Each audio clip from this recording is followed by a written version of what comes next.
Good morning mga kabi. Ngayong araw papakita ko sa inyo ating goldfish, ating bagong alaga dito sa ating munting isdaan. After 1 year o mahigit pa, ngayon na ulit ako nakasali sa grow out challenge na to. Ito po ay 90 days. Sa loob ng 90 days kailangan mapaganda yung isda nyo. Kung sino yung pinakamaganda, siya ay tatanghaling champion.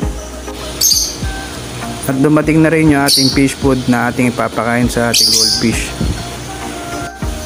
At dito naman, kumuha tayo ng isang takip ng bottled water at kumuha ng tubig sa ating tank. Diyan po natin ibababad yung ating nabiling fish food ng goldfish para lumambot po siya at madaling makain ng ating alagang isda. After 5 minutes, pwede natin siya ipakain pag nakakita nyo na malambot siya. Kaya yung tubig ng tank po ang ating ginamit pampalambot na ating fish food.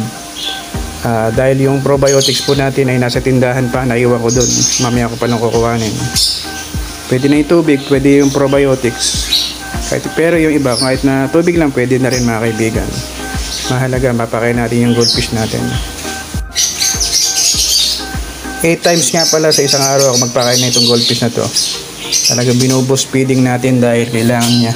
Dahil nga kasali tayo sa 90 days grow out challenge, kailangan na sa loob ng 90 days mapaganda isda mo, mapalaki mo. Kasi yung pinakamaganda siya mag-champion.